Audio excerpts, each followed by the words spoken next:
So I guess I had always thought that God was a possibility, one of many, and that if he had been real, then I guess I would have found my way to heaven, because in my mind I was a decent person. Sure, I had done some things I probably should not have, but for the most part, I was a decent human being.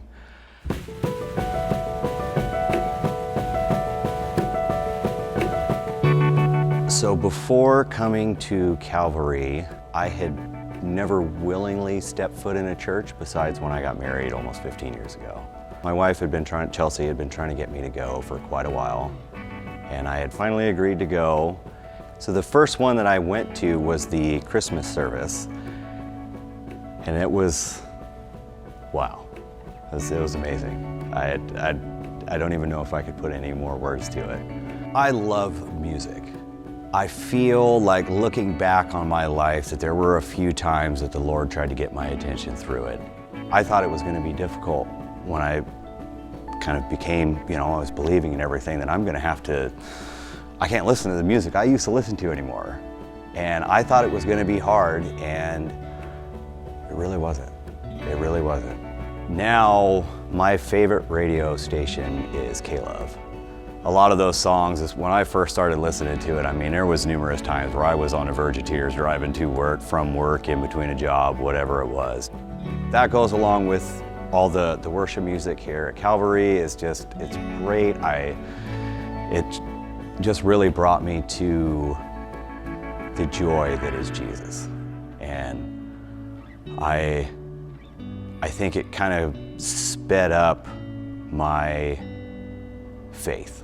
My son Caleb and I went on the men's retreat this year, and it was great. It was really, really fun. It was kind of my next step in my journey. I left there knowing that I wanted more than just kind of going to church and just, kind of being a Sunday deal. And I heard Matthew West's All In song, and it kind of gave me the thought that I needed to, no matter how intimidating, I needed to start reading the Bible on my own. I have read quite a few books in there, and I'm doing studies with my wife, and it's awesome. I love every minute of it. And like I said, I was intimidated, but I went in thinking that, if I'm only getting a fraction of what's in there, if I only understand part of it, it's better than nothing.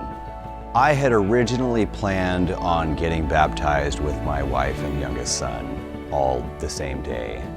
I had finished up the book of Mark and had started reading Acts, and Acts chapter 2 just really spoke to me, and I didn't want to wait anymore.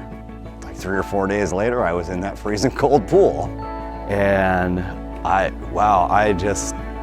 coming out of that water was one of the greatest things I had ever experienced. I had always felt like there was something missing in my life, and I could never quite figure it out. That's what was missing, was Jesus. That's what it was.